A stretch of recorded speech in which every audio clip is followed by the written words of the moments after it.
Shalom, shalom to the 12 tribes scattered abroad. It's your boy YouTube named TikTok Israel. And today I want to make this video. I basically want to send it out to the Moors, you know what I'm saying? A message to the Moors, cause I think they just lost in the sauce out here. It's just that I think they take, first of all, the title Moor is the most generic term in the world, for the simple fact it only means black. And these brothers swear up and down they dealing with nationality, but they not. All they saying is they black, we been here, or we came from here, so we entitled to this. I mean, that's cool and everything, but every single person on this face of this earth belongs to a nation. And when you just want to say I'm black, I look at that as the cop out. So something else I wanted to touch on is that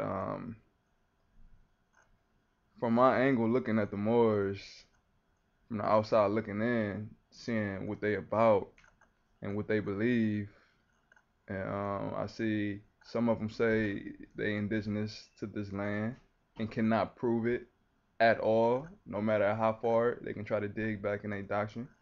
And some say that they came from the west coast of Africa, and that's cool. And some say they dealing with Spain. Now, what I'm here to do today is to connect these dots and let them know that everything is Hebrew, everything is Israelites, and everything been prophesied and it's just coming into effect. So I'm here to bring forth some Native American artifacts. I'm gonna show you some brothers who's bringing out some DNA evidence from my Moorish brothers who ruled the continent of Europe. So I'm just gonna bring out a lot of artifacts, a lot of history, a lot of articles, a lot of testimonies, and just to let you know, man, y'all brothers, y'all really not saying nothing when it comes to nationality. The only thing you saying is that it's a group of people who's governing themselves under laws and guidance, and that's a. Now this first brother I'm gonna bring out, his name is Hasua Amariel. Hasua Amariel, and he's a black man just like a lot of us over here in America, and he grew up in Chicago. But this man, he has an interesting story. Now I believe he's one of the group of Ben Amin that went to Israel in the 60s. He could have been a part of the group. I just know he lives in the community today.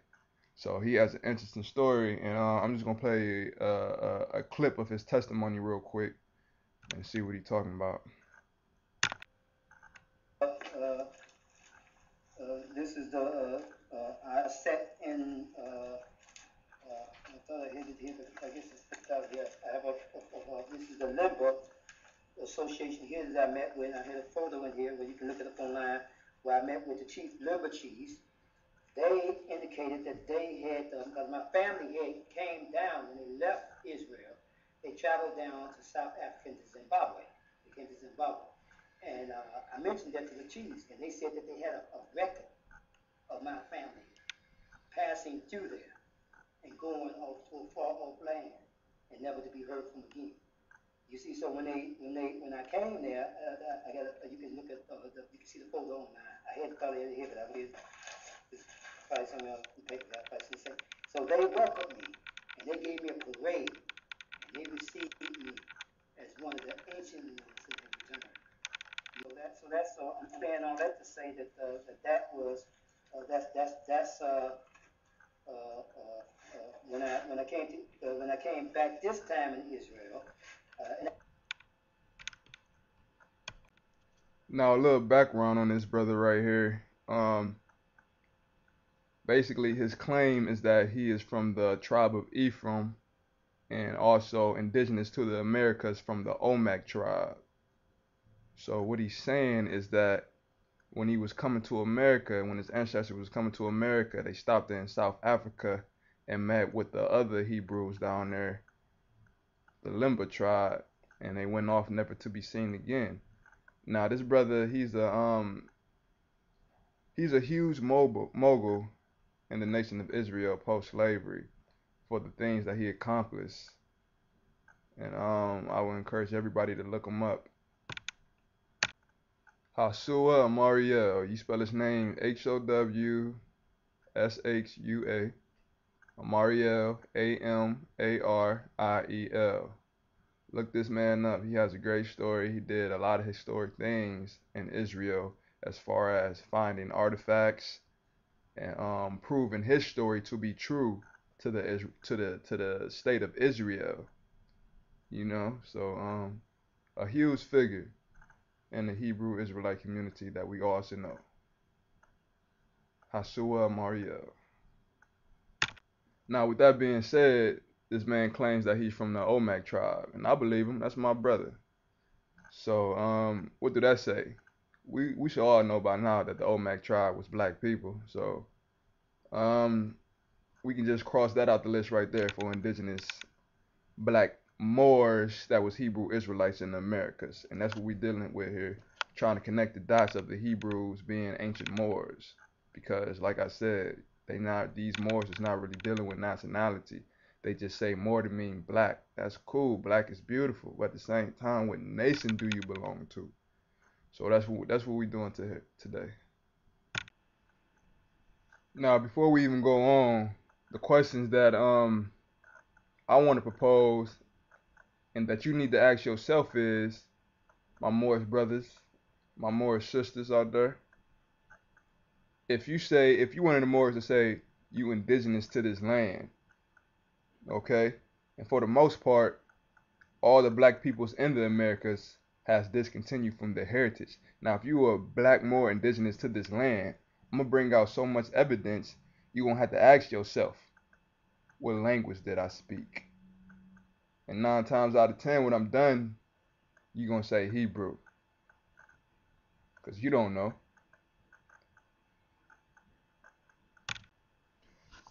Now this next brother, it's a bunch of good brothers from out there in St. Louis, and he about to quote some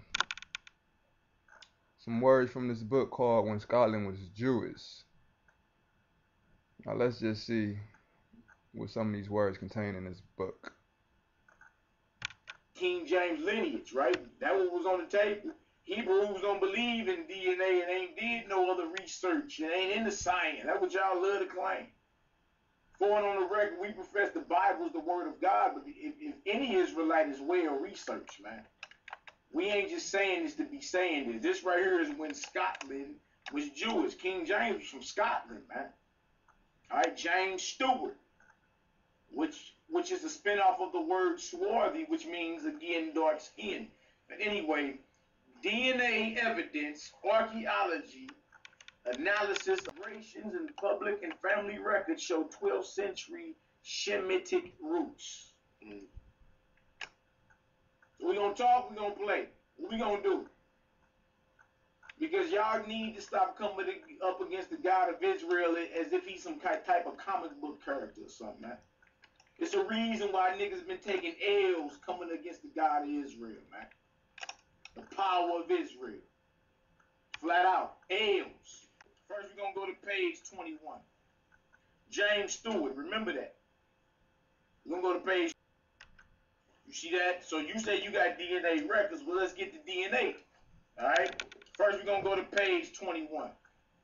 James Stewart. Remember that. We're going to go to page 21. Again, at this guy that calls himself Dr. Ali Muhammad. You know them brothers going to mop you up. We're going to give you a little something before that. So nobody will go astray thinking these, because some people take you at face value and say, oh yeah, he's a doctor. He must know what he's talking about. But these men are no weights. They're not lightweights. They no weights. The forgotten monarchy of Scotland. Stuarts. This page 21. The Stuart family maternal line in France was descended from the tribe of Judah. This is about a man named Michael Stuart. He believes his family is of Davidic ancestry, that is from the Jewish King David and he is therefore a Jew by descent. All right. Originally named FitzAlan, the family took the name of Stuart after serving as royal stewards to Bruce dynasty of Scotland by marrying the female heir of King Robert Bruce in 1315. All right. So a little background on it, but he's saying the Stuart family goes back to the throne of David. David, the line of David. Is that David and them are lily blind white people?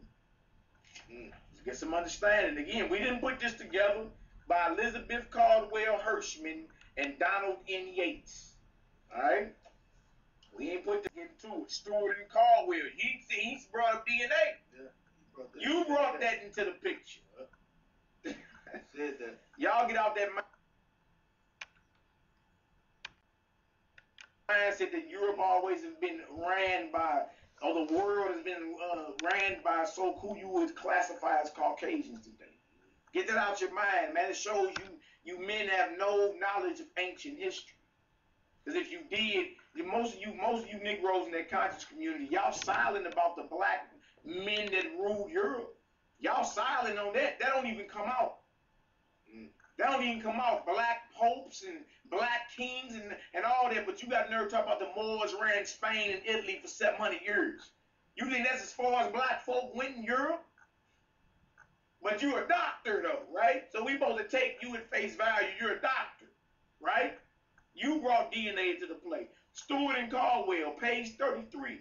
The Stewart donor scores match those of the Caldwell donors in the second wave of immigration. So we now move to a discussion. Jews or crypto Jews. Crypto meaning they was Israelites in the closet, but outwardly. To a discussion, those Jews or crypto Jews. Crypto meaning they was Israelites in the closet, but outwardly they were Christians. All right, who joined their co-religionists in Scotland after 1300. What we term the Caldwell Stewart haplotype, you said haplotype, you said that, is the most frequent male haplotype on record. The Stewart haplotype. It is widely distributed throughout Europe.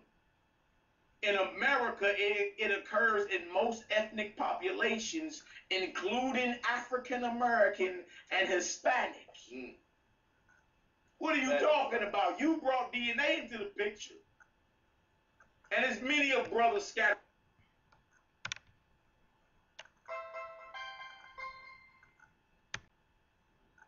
throughout Europe, man. Many of brothers, man. Hollywood has seduced our minds, and you think that you let these men slide in. Look, and peep this. You know this, though. So, yeah, I think I'm gonna wrap it up with that one right there. You heard the brother. You heard what he said, man. The same DNA that King James shared is running through the Negroes' veins in America. You know what I'm saying? Point blank, period, man. Like he said, the so-called conscious community, they don't never want to talk about the Black Moors of Ireland, the Black Moors of Germany, the Black Moors of Britain, you know, and just look up the cresses.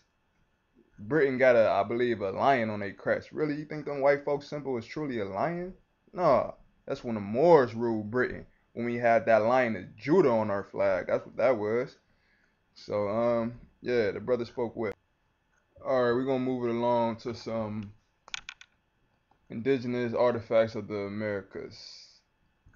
Now, this is on record right here, and it's been validated by a lot of different people. The oldest Hebrew artifact found in the world, not the Middle East, but the world, was found right here in America, in Ohio. Same state I live in Ohio. All right, let's read it. It's called the Keystone. In November of 1860, David Wywork of Newark, Ohio. I gotta make sure this is still recording, man. I'm gonna be mad if it cut off when I'm reading. I gotta look at two places. Hold on.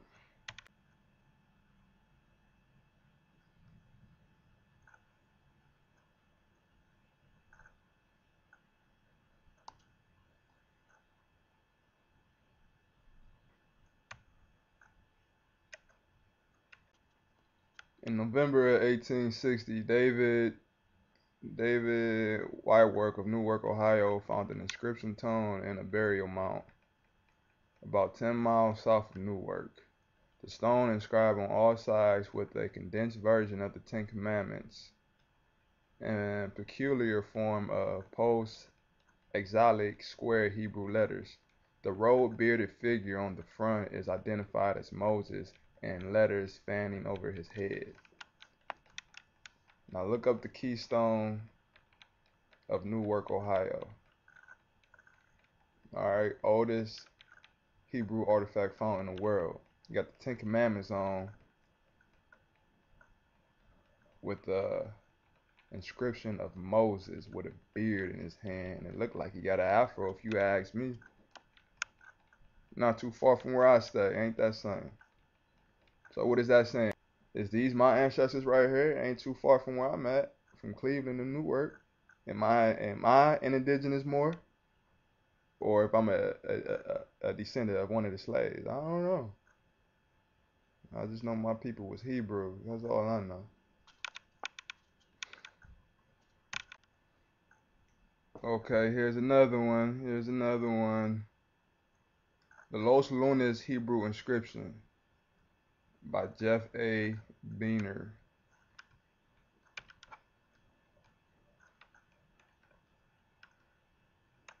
The above inscription is very unique for several reasons. First, it is written in ancient Hebrew script. Second, it is located near the small town of Los Lunas in the state of New Mexico, United States. Third, the inscription is of the Ten Commandments. Now look it up. It's called the Los Lunas inscription.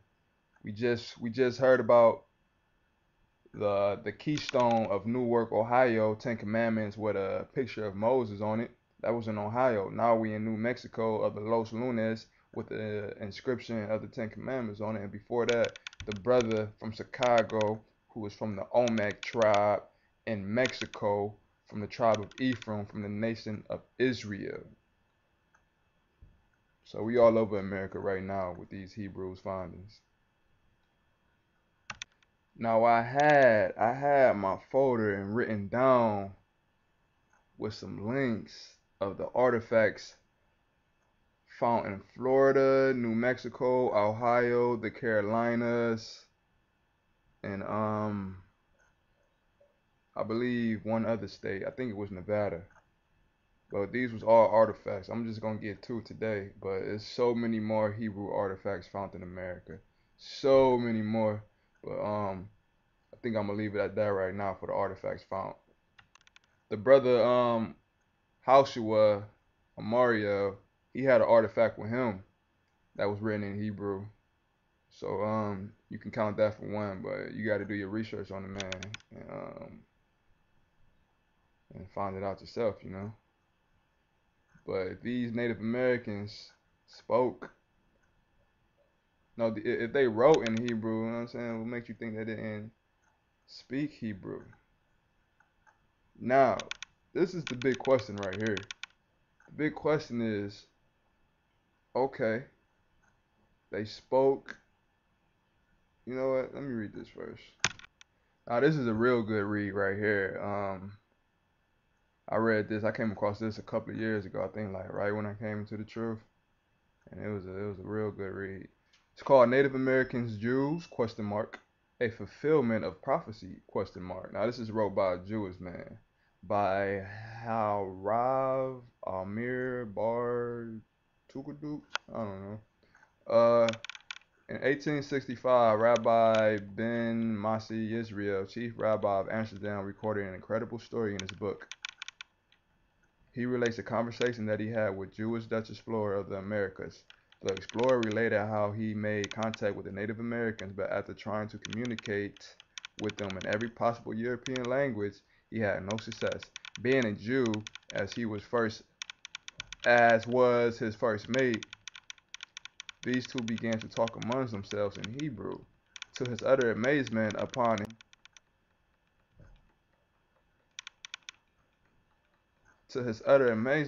hearing him speak Hebrew to his first mate, the Native American chief responded in kind and kind and stated, "See my Israel."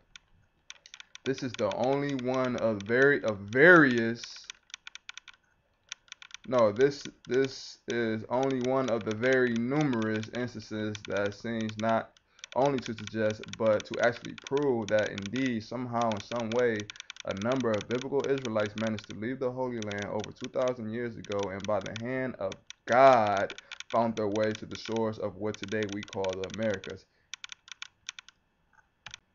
No, I ain't gonna read the whole article to y'all, but it's called Native American Jews, question mark, a fulfillment of prophecy, question mark. Type that in Google and you can download it on the PDF file. But I'm gonna read one more paragraph to wrap it up because a lot of us won't believe it unless a white man say it. So let's see what Thomas Jefferson, the white president, said. What, hold on, was Thomas Jefferson the president? Yeah, I believe he was the president, 17th, if I'm not mistaken. I'm gonna go with that for now. Even Thomas Jefferson in 1803 was aware of Adar's book and made mention of it in one of his letters to John Adams.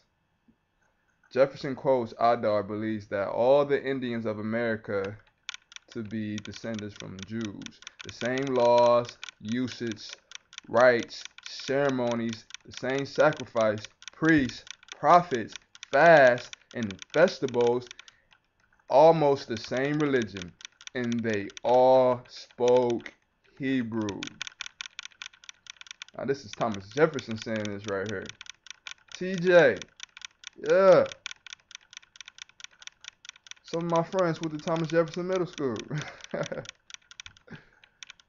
But this is the big question right here. Thomas Jefferson said they had the same religion, fast, festivals, usage, and they all spoke Hebrew. But the big question is, all the indigenous people spoke Hebrew. Is he talking about the red Indian or the black Indian?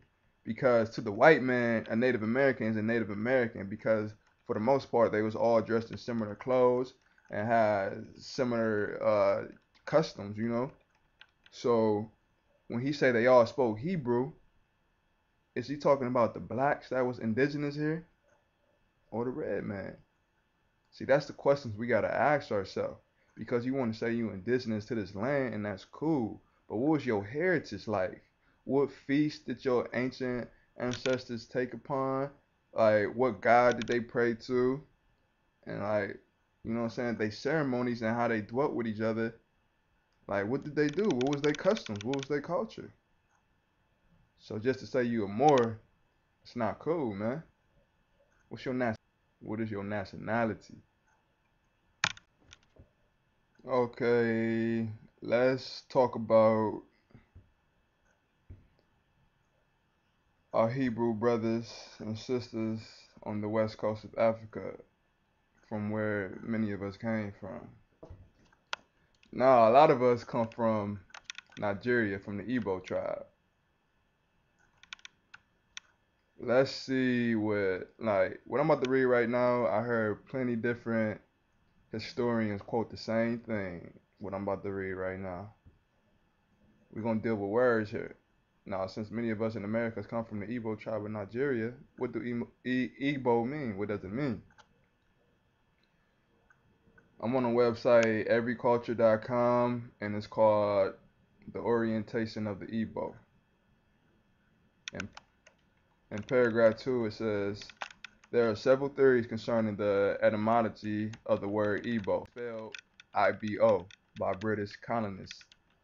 18th century texts had the word as Hebrew, H-E-E-B-O, or Igbo, E-B-O-E, which was thought to be a corruption of Hebrew. Igbo. So basically, a lot of different scholars and researchers say Igbo means Hebrew, which comes from Hebrew. Now I'm about to show you a flyer that went out to the white folks of Americas right when we landed to be sold, advertising us. and it says to be sold fine hebos, fine hebos. Then the brother got a note right here to the side that says hebos mean Hebrew. So when we came over here, they wasn't calling us Igbo, IGBO. They wasn't calling us Igbo. They was calling us Hebos. And this is documented on the flyer to sell us to these white folks when we came off the ships. They said Hebos. Now what do Hebos sound like to you? It sounds like Hebrew. So when we came off those ships, they never said Negroes for, they later said Negroes for sale, but they never said Africans for sale, or they never said Igbo or Ibu. They said Hebos, man, what means Hebrew, man. So stop playing with yourself, man, when you saying that the Negroes in America has no connection with Hebrews. Like that's just deceiving the people, man. And we can't be doing that, man. Whatever, dig deep and find out. Because if you say you a Moor, like I said before, man, that's the most generic word on the face of this earth. It means black, man. Ask one of these white folks in America what country they come from. They gonna say Germany. They gonna say France. They gonna say Ireland. But then again, they'll say white. You know why they would say white? Because it's a generic term, and to them, those countries don't matter no more. Where they previously descended from, it don't matter to them. So when you say you are more, it means the countries that you previously came from don't matter no more. Y'all. Real talk. The Moors is a bunch of coons, man. Cause they love the white man system, man. So my brothers and sisters, and I hate using that word, man. I sat down with my cousin for a good word. He's a bald headed, save face coon. But I sat down but he's a Christian though, and I sat down with him, man. I was so patient with him. I was so patient with him. And then everything I said was just going right over his black bald head. And I talked to my other cousin. We the same age. That was my older cousin I was talking to. We the same age. And we just looked at each other, man. And he was like, man, that nigga's a fucking coon, man. Fucking Christian coon. So like, when I say coon, man, like y'all force me to say this shit, man, cause that's a strong word, and I know somebody called me a coon. I'm ready to fight. So man, this is what I say to the Muslims in general, man. Bunch of fucking coons, man. The Moors, for the simple fact, how is a shaved head and a bald face a part of your culture as a black man? And also, the Moorish Zionist Temple of America, y'all got American flags in there, and y'all, and first of all, what descendants today of the slaves flag will hold up American flag? That's where y'all get me at. And I was watching a brother on Sinetta TV. His name is something Bay. He's a Moor, and I was just looking at him, man, listening to him talk. And as he was talking, man, I can only think about one thing, man. Just how he looked, how he talked. There's only one thing that was on my mind, man. And that one thing was, I bet he got a white wife, man. I bet he do, man. He looked like he loved white women, man. It's messed up, man. But that was, to me, that was the vibration he was putting off. He was speaking nice and kind words, man. But Negroes today, we don't need them nice and kind words no more, man. Tell you the truth, we need our ass kicked for the way we've been acting. We need tough love, man. Cause right now, that's all we getting in the Christian church is kind words. You know what I'm saying? I don't want no more kind words. Tell me I'm doing wrong. Yell at me. You know what I'm saying? Help me to straighten up my life. You know what I'm saying? Give me some rules to live by. You know what I'm saying? Point me in the right direction. Don't have me walk down a false path. Don't tell me, oh, brother, we built great civilizations. Black people did that. I said, well, I'm going to say, cool, word. What nation of black people did that? Brother, it don't matter. Black people did it. Man, no, man, because guess what, man? All black people not the same, man. They not the same, man.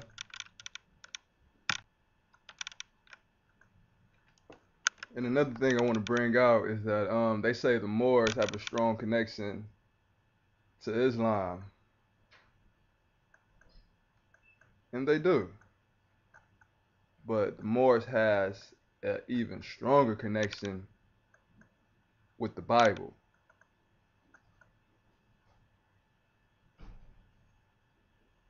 You got Christianity, you got the Moors practicing. No. You got Christianity was a slave religion, and basically you got the Hebrew Israelites praising their God and keeping their laws, and then you got another slave religion, which is Islam. Now I'm looking at a picture right now, a beautiful picture of these black folks in New York standing, and obviously you could tell there's a rabbi in the middle of the picture of the group of the people because he got his fringes on. And some say this picture is from 1929. Oh yeah, I can see the Shield of David in the background too. Now this got a poster in the background and it says the Moorish Zionist Temple of the Moorish Jews. Read it again, and it also has it translated into Hebrew right next to it. It says the Moorish Zionist Temple of the Moorish Jews. Now, back in the day, 1929's New York, late 1800s, the Moors knew they was Moors for the simple fact it meant black. They would say that with pride. You know what I'm saying? I'm a Moor. But at the same time, turn around and say I'm a Jew. Nationality is a Jew from the Southern Kingdom. It was no confusion back then. Okay? Now, I also saw a picture of Noble Drew Ali and his crew. I believe it had to be during the same period for the simple fact I identify some of the same people that was in the Moorish Jewish picture that was in Noble Drew Ali picture. Some of the same people was in the same picture. So obviously it was a split from the Moorish Jewish temple. And some went with Drew Ali. Okay? And obviously the Moorish Jewish temple had to be first because you don't really hear about that in history no more. You hear about Drew Ali. They trying to sun the Moorish Jewish temple under the rug, man. No. I'm gonna show y'all both of the pictures and say, I don't know if y'all caught that, but I'm gonna say it again that we once knew that we was Moors, but we also knew that our nationality was Jews. But what happened? What happened? And one thing that just throws me off, man, is that when I see these so-called Moors with they suit and ties on, bow tie, save face, and that weird little silly hat with the ponytail, show me that being an indigenous culture of America, man. Show me the brothers in Europe wearing that, or the brothers in Africa. Alright, just show me. You could probably pull a picture up. That's cool. I would love to see it. But if you can't, you cannot tell me that y'all was wearing that when y'all was walking around as free indigenous people of America. That's foolishness, man. That's the Arab culture, man. Give it back to them. Because I could tell you right now, I seen indigenous pictures of black Americans, man. And they have fringes on. They have feathers, man. Same as the red Indian. So, this is what I say, man. When the Moors love the white man's system, they uphold his flag, they dress like him, they shake his hand. Yeah, you might intimidate them when you go in their courtroom and everything. Some of y'all might beat the cases, some of y'all don't beat the cases. So, you know, point is, man, they so far gone in this system, man, and it's disgusting, man. Y'all have too much faith in these books, in these constitutions, man. When prophecy is coming to pass in these last days, and you need to be reading the Bible, man, and keeping these laws. Now, what I want to get into next is where did this Islam Islam philosophy and religion come from, because they all want to say we was Muslims on the West Coast. We was Muslim. We was in Europe. We was Muslims. We was in America. You know what? You might have a point. Yeah, we was Muslim. I mean, we was practicing that religion. But why was we practicing that religion? That's the question, though. So what I'm about to read is a couple of quotes, maybe a couple of paragraphs from this article entitled "Jews in Africa, Part 1: The Barbers and the Jews." Fact paper, 19I, by Samuel Kurski. All rights reserved. Now, before I even get into it, I gotta read this description under the picture that's on the top of the article, and it's a beautiful picture, man. Beautiful picture of Queen Kahina riding on this horse with an umbrella over her head, and you can see she got her peoples with her. Now it says the Jewish Queen Kahina of the Barbers, the Jewish Queen Kahina of the Barbers, leading the armies of the tribes against the invading armies of the Arab mercenaries in the year 694. Now this is her quote right here. It says, "Lions of Africa and lions of Judah" was said to have been her rallying cry.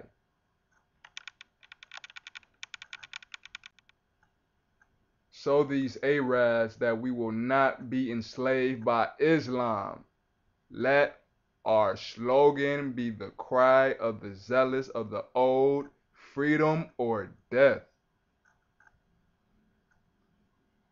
Now this Queen Jew of the Barbers said Lions of Africa, because the Barbers and the Jews, they had an alliance going.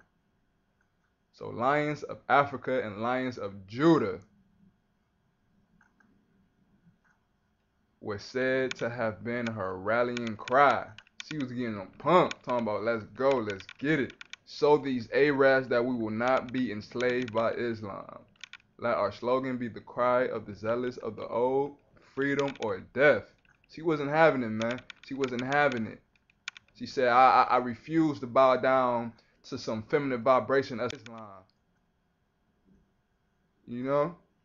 These heathens coming across just want to push their philosophy down somebody's throat. No, no, no.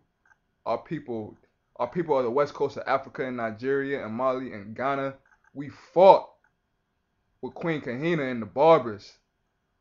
So we won't be impressed by that slavery religion of Islam, man. And our people died fighting that. But what was the outcome? What do you think the outcome was? Exactly. It's obvious what the outcome was. That's why Islam overtook the west coast of Africa. And we're going to find out how they got into Spain and who was already in Spain when the Muslims went up there. Now, I'm not going to get really into it of some other things that the article states about the wonderful things that our ancestors did in the past. I'm just going to read a quick line, and it says, "The Jews of Alexandria prospered, rich and fruitful, and into no one idle. Some are blowers of glass, and others make papers, and all at least weavers of linen, or seen to belong to one craft or another. The lame have their occupation, the wounded have theirs, the blind have theirs, and not even those whose hands are crippled are idle."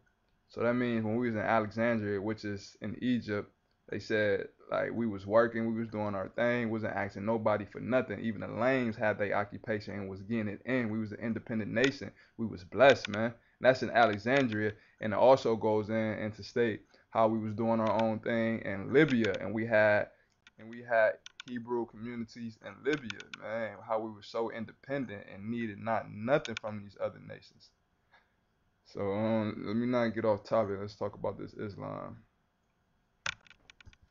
All right, I'm not gonna read this whole article to y'all, but definitely check it out. I'm gonna leave a link. It's a real good read right here about our ancestors. But I am gonna read this real quick. Now, if you read earlier in the article, Queen Kahina fought off 40,000 Arab invaders from the east and sent them packing on their way. Okay? But 5 years later, guess who's coming back with 60,000 troops? 20,000 more from last time. So, if you read earlier in this article, a lot of Jews from Egypt and Liberia and the Middle East and other parts of Africa, they was forced westward, and the Berbers was the only African nation that welcomed them with open arms, and a lot of the Berbers converted into basically obeying the God, obeying the God of Israel. So the alliance between the Jews and the Berbers was so tight, they basically became one people. And like I said, the Berbers was the only nation in Africa on the west coast that welcomed the Jews. Now it says right here, the Jews/Berbers were lured into falling to mobilize for defense against the Arab army. Hassan's new fresh army of 60,000 troops swept swiftly across the continent, this time unresistant and even sustained by the Christian communities in their path. It soon became clear that Hassan had no intentions of halting at the Berbers' borders. Unprepared, the Berbers' armies was thrown into retreat. The queen, learning too late of the Arab perfidy, hastily mounted a counter-offense. In description, the queen launched a scorched earth campaign in the path of thundering Arabs' troops, burning fields, cutting down trees, and destroying dwellings to deny subsequence and booty to their invaders. I guess that's the footpath.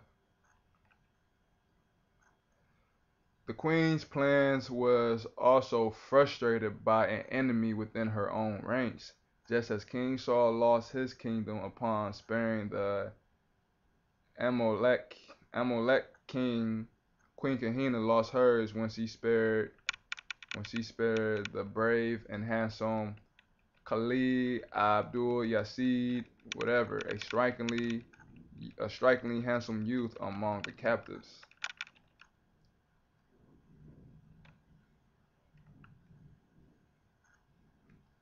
Khalid had become a loyal adopted member of Kahina's own family, secretly remaining a devout Muslim. Khalid passed critical information to the General Hassan. So she had an informant within her ranks, man. And it led to her downfall, man. That's why Yahweh told us when we went in the land, man, kill babies, mothers, sisters, fathers, everybody, man. Don't spare none, man. That's what happens, man, when your feelings come into play and you have strict commandments to go in the land and just rid it from all these heathens, man. That's what happened, man. She had a rat.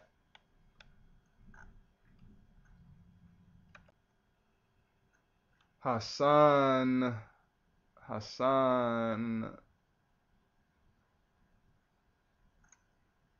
Khalid passed critical information to the General Hassan about planned surprises, attacks, and ambushes. Thus armed, Hassan was able to prevail. Finally, probably concerned that his perfidy was about to be exposed, the trusted spy slipped out of the Berber camp and was rewarded by Hassan with positions of deputy commander. Khalid's inmates' knowledge of Berbers' encampment, haunts, and hideouts was a major factor in sealing the queen's doom, man. I mean, sealing the queen's doom. Alright, let me jump down. Man, this article is so long, man. I'm just gonna wrap it up with this right here. Because I read it before, but I'm trying to skim through it to get all the good parts. So I'm just gonna wrap it up right here. And I'm gonna put a link and let y'all read it. But it's a real good article. Y'all gotta read it. The last paragraph of this section says, the Jews and the Berbers was given a choice, because this is the second fault they fought with the Arabs. The first time with the Arabs troops of 40,000, Queen Kahina and her army with the Jews and the Berbers fought them off easy, no problem. But now They came back with 60,000 troops. On top of that, the queen had a rat in her organization. So the end result is this right here.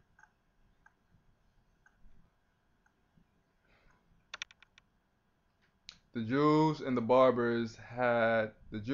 Barbers were given a choice: convert to Islam or die.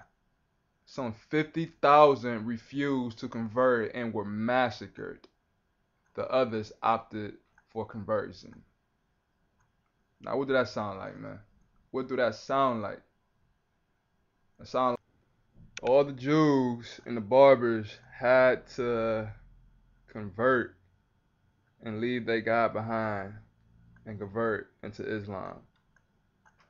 50,000 refused. Can you imagine that right now? Can you imagine that in this day and age, man? Having the strength and the will to die for your faith, man. Your true faith. The faith that God gave you himself and that was not forced upon you by any man. What do you Muslims got to say to that, man? What do you Moors have to say to that, man? These are your ancestors right here from northern Africa and northern west coast of Africa who died fighting off these Arabs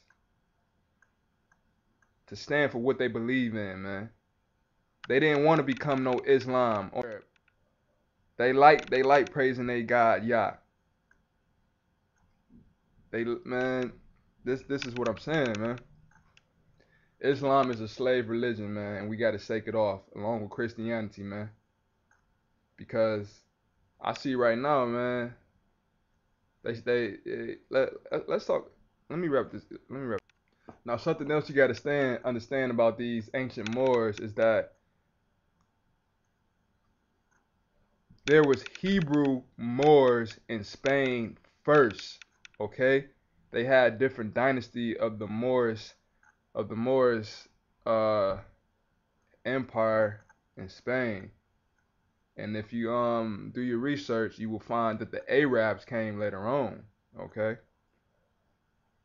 so let's read a little bit.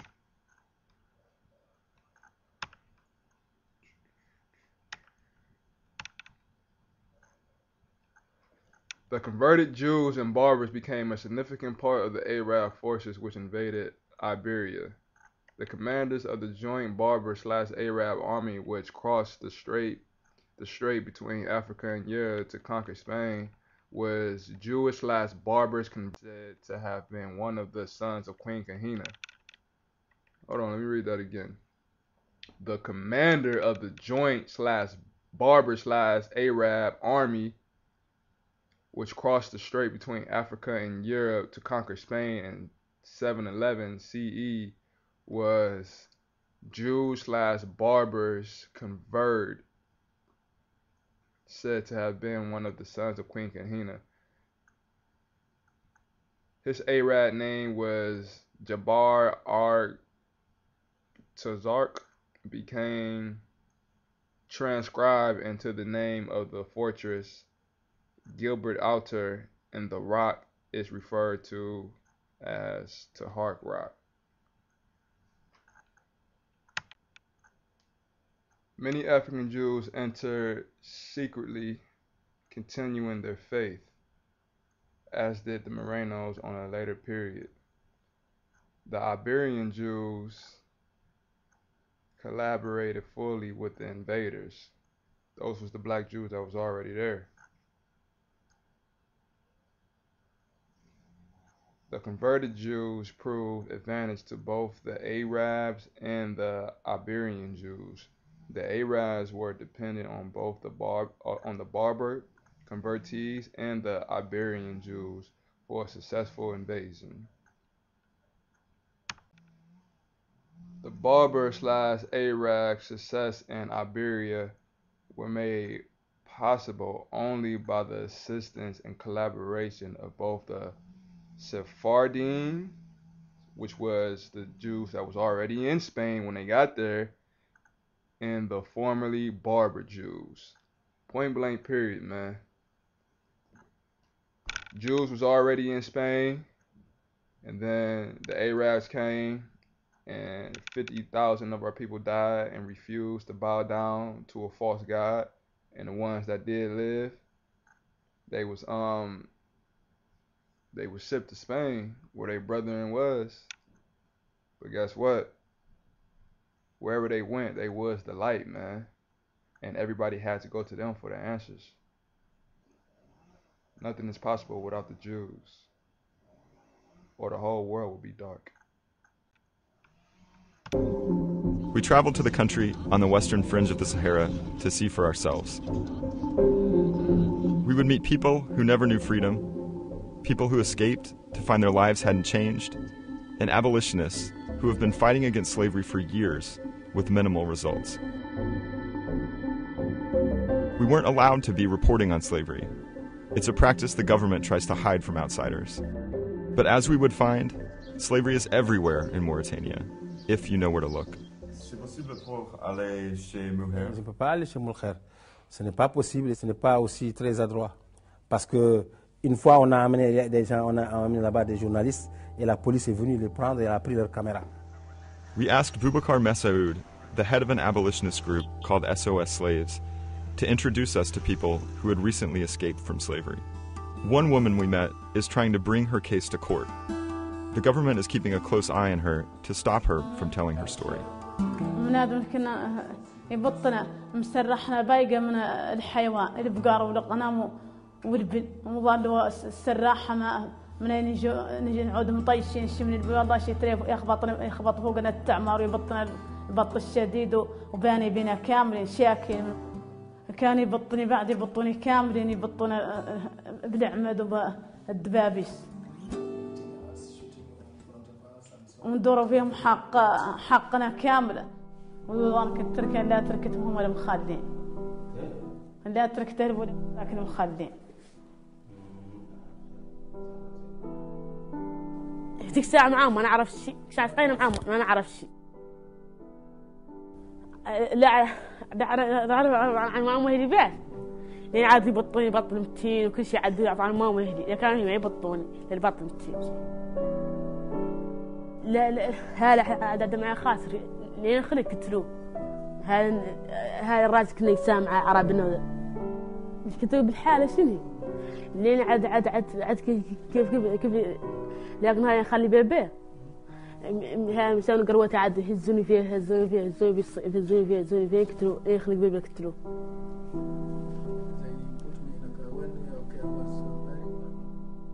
While SOS Slaves was able to reunite Moher with her children, others are forced to leave their families behind. مثلا الآن حاول سفن قد نمشي بها سيفة عود ضامنة ما يجي جاتني وتل السناطرة أنا ما مشيت معكم انتم مدينة ضمنتوني ما تردوني ضرب منين تعدوا لهم طردين ولا اللي تردوني أنا أختاركم تخبطوني بعمارة وتردموني عن نرجع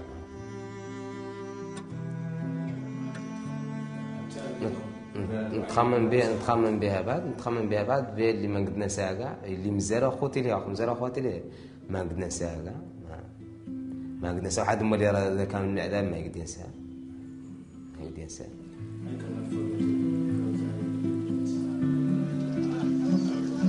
These abolitionists are trying to prove that slavery still exists here. That's one reason SOS Slaves helped us meet Matala and Moher. Their stories are evidence that brutal forms of slavery are still very real. Since slavery became a crime, only one slave owner has been successfully prosecuted. The government still denies the practice exists. Je dois vous dire qu'en Mauritanie, la liberté est totale. La liberté de penser. L'égalité entre toutes les ethnies, tous les hommes et les femmes de la Mauritanie. L'égalité entre les gens.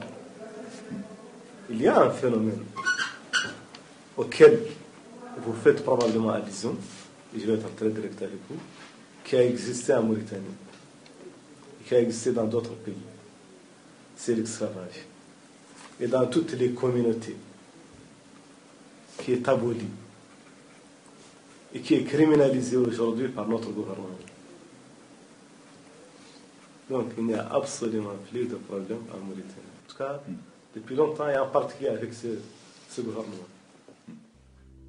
L'État mauritanien considère que l'esclavage n'existe pas, particulièrement devant la caméra ou devant des étrangers. Par contre, on peut en trouver en campagne. On peut trouver des esclaves en campagne qui reconnaissent qu'ils sont esclaves, mais il faut les chercher. We traveled into the Sahara to see slavery firsthand. It was a mission hindered by government minders who were assigned to follow us into the desert to make sure we didn't talk about this topic. In the Inchiri region, we slowed down and then stopped unexpectedly, hoping we would have a few moments before the minders noticed. The first people we spoke with told us in plain terms that they were living in slavery. When they say they're exploited, what do they mean? But when the government minders realized what we were up to, our guide had to try to distract them while we continued the conversation. So we are we are among the people. So the only locusts in country is the ones that you have in captivity? We are also exploited. A short distance away, we spotted a group of lighter-skinned people who we thought might be their slave masters. Most slave families in Mauritania consist of darker-skinned people whose ancestors were captured by lighter-skinned Arabs centuries ago. Many of those ties remain intact. It was impossible for us to discuss the matter openly. But this man told us he doesn't pay his darker-skinned workers, and their situation seemed obvious.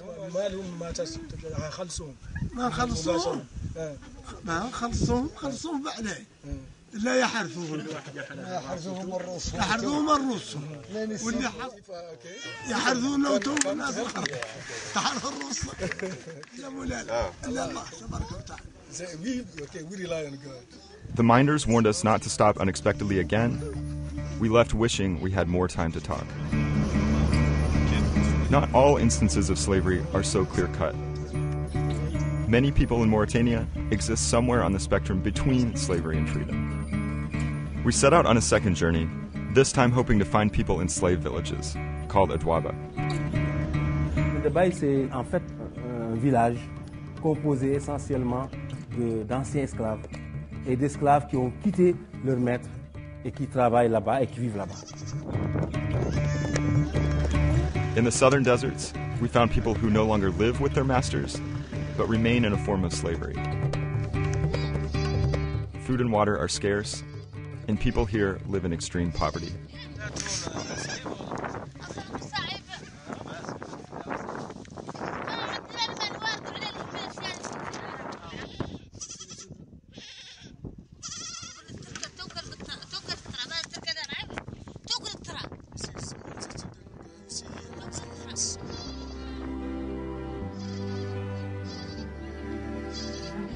Their masters allow them to live on their own and sometimes keep part of the harvest. But the masters also can come back to demand work without pay. Ils sont des esclaves affranchis ou bien des esclaves qui sont pas en condition d'esclavage, mais ils en ont le statut. Boubacar told us that when a slave is granted this kind of partial freedom, their masters make them feel indebted. In a way, this pulls them further into slavery. They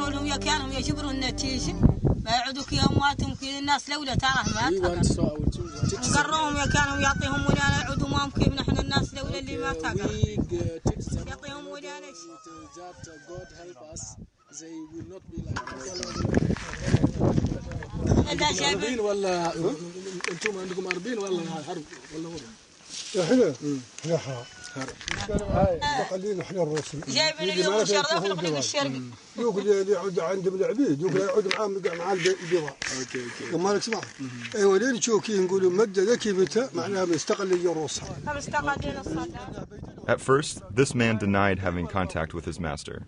But when we jumped into a car with him to talk privately, he explained that his master still demands work, and he pointed out that slaves here are seen as inferior. We don't have a minister, we don't have anything. After the sunset, we drove several miles to visit a final village. We found people who were grateful that we had stopped to talk with them, and to acknowledge their existence. That's not something that normally happens here.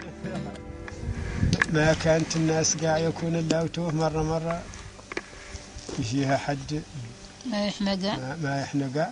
كانت الناس ذيك الأخرى اللي تتخيل إنها غاركية اللي كانت مستعمرة الناس. ذيك الناس المستعمرة ما جاية حد قاع. ذيك الناس اللي متدسمة شوي والله كذا الحكم والله كذا ذيك هي اللي جينا احنا بشي. C'est ça le problème de l'esclave. C'est pour cela que l'esclavage persiste. Parce que les gens n'ont pas besoin d'employer la force physique, mais ils ont la violence symbolique. La violence symbolique, c'est quoi? C'est la misère. لا يقول مولي انها مدانة حتى ما يمدانة. هذا النوع من الناس اصلا طاهم ولانا الضعف ما نافع فيه شيء وحد بعد ياتي جاه وطاه اخبار ولا مولي يعمل معها عمل ذيك الاخبار اللي جعطاته. Perhaps the most surprising thing about slavery in Mauritania is this. Some people who are born into slavery don't even realize they're being exploited. Back in the capital, we spoke secretly with a former slave named Jabawa. He was liberated years ago, but told us he never understood the freedom he was granted. بالنسبة لي ماني جابر اللي ضربه ما حسيت به وذاك النوع ما قط قال إنه قاعش في ذاك النوع ذاك هو. We reunited Jabawa with his former owner Abdel, who has been living abroad and who he hadn't seen in years. Their relationship isn't what you'd expect, and we were surprised by their interaction. Il n'y a pas de cheveux blancs, mais il y a tous les signes de la vieillesse. Ça va, ياك لاباس عليكم؟ بالخير. وانت الواحد اللي شنو هاك؟ نعرف وان الحريق يخلصوك ولا ما يخلصوك؟ خلاص ها نغرش. Le choix de Ibao, c'était pour moi le choix de... C'est comme si je choisissais un jouet. Et ce n'est pas nouveau. Dans la tradition, chaque fois qu'un garçon est circoncis, en général, ils choisissent un esclave ou une esclave. Pour moi, c'était juste une chose qui m'amusait beaucoup et qui me venait à l'esprit parce qu'il me faisait rire, ces histoires de parler en dormant, d'être un peu gros, un peu maladroit. Et le fait qu'il soit tout le temps en train de perdre les animaux qu'on lui confie, qu'il soit tout le temps puni. سرحة الغنم ويمشي بالليل والناموس والصكة والعياط وإذا مر منين والديارة. أنا بالنسبة لي كنت سال حلال هدي ما حد يسقيط كنت سال حلاق لمهدي توعيات تأخذ إلي من هالشيء مثلا يقوم يصكوا إلي ويشرب هي ومساعة اللي مشيت مات لحد مصكك إلي عاد ذاك لا خسر تابع حلال أنا هو اللي ينلوذ له هو اللي لا. Il y a plus de punition. But there's a twist to Abdel Nasser's story. The slave master would go on to become one of Mauritania's most prominent abolitionists. À l'âge de 16 ans, quand j'ai commencé à découvrir et à fréquenter le centre culturel français ici à Nouakchott, je me suis mis à lire, j'ai découvert l'histoire de la Révolution française en bande dessinée. Je tombe sur l'article « Tous les hommes naissent libres et égaux en droit ». C'est l'article qui m'a le plus fait réfléchir. Et je commence à me poser la question, est-ce que le mensonge, c'est ce qui est dans ces livres, ou est-ce que le mensonge est dans ma culture à moi? Et là, je me rends compte que l'esclavage est un phénomène minoritaire dans le monde. Et je suis allé en vacances de fin d'année dans le campement de l'émir du Tagant, qui était mon grand-père. Et là-bas, j'ai décidé que dans mes rapports avec les esclaves, tout allait changer et que je n'allais plus accepter que les gens me servent. Mais personne ne m'écoutait, les gens rigolaient parce qu'ils n'avaient jamais entendu ce genre de discours. Et Yubawa lui-même ne comprenait rien. Et si Yubawa vient tout à l'heure, ils peuvent lui demander, il leur dira, je suis l'esclave.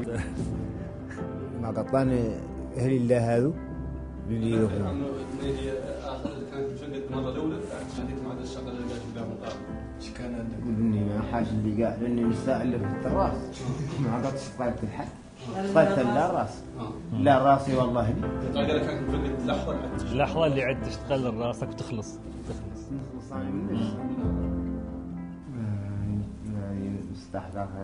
Sur Yebbawa, j'ai échoué. Oui. C'était un échec. Ça a réussi ailleurs, mais pas sur Yebbawa.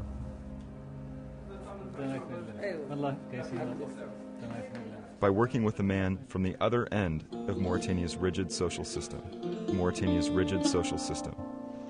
In 1995, the Reformed master teamed up with a man named Boubacar, whose family was enslaved. Together, they started the group called SOS Slaves. Mais quand même, je peux vous dire que je suis fils d'une esclave. Ma mère n'a jamais été affranchie. Moi également, je n'ai jamais été affranchi. Mais j'avais eu la chance de ne pas être directement en prise avec les maîtres. C'était Boubacar avec son groupe, ses amis. Et nous, on venait de la bourgeoisie qui était au gouvernement. Et eux, ils venaient de fils d'esclaves qui ont fait des études. Et la rencontre a donné naissance à SOS Esclaves. C'était la première fois que les deux groupes se retrouvaient dans l'histoire de la Mauritanie qu'ils se rencontraient.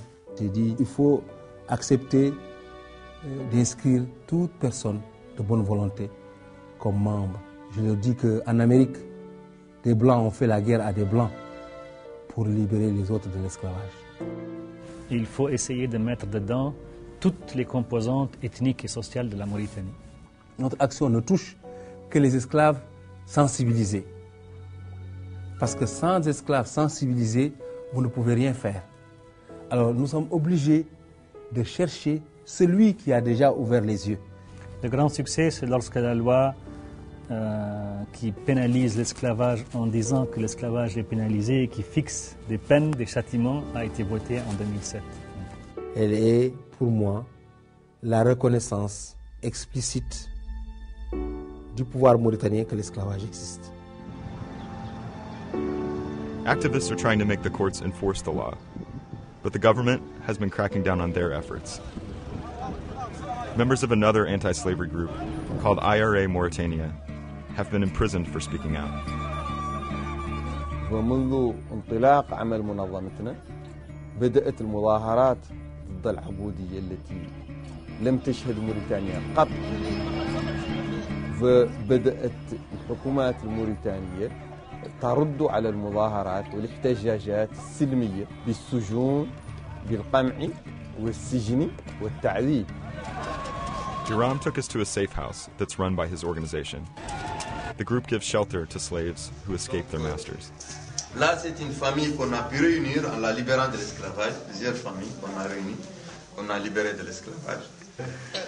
Ici, c'est le salon où beaucoup de victimes passent ici la nuit. Beaucoup aussi de militants.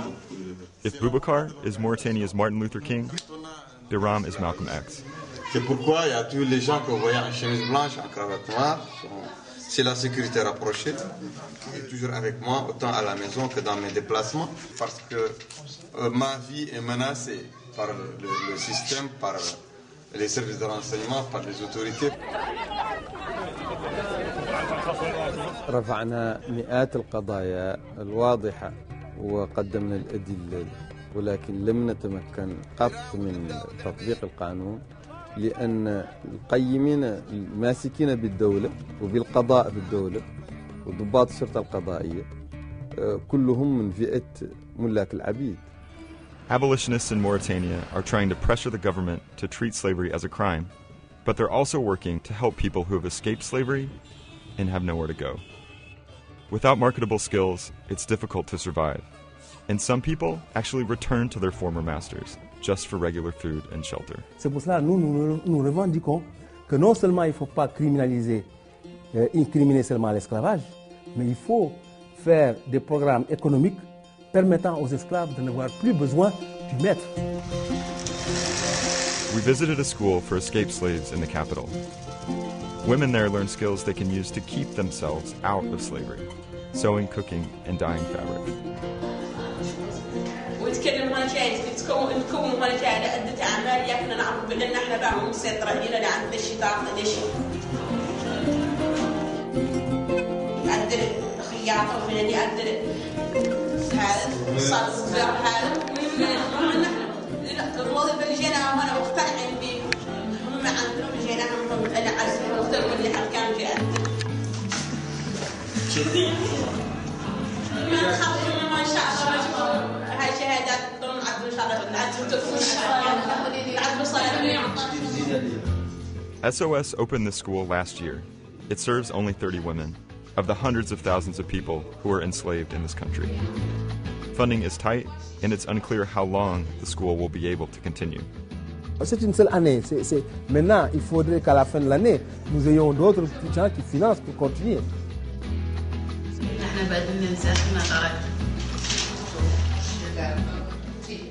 The UN says more programs like this are desperately needed for Mauritania to break the centuries-old cycle of slavery.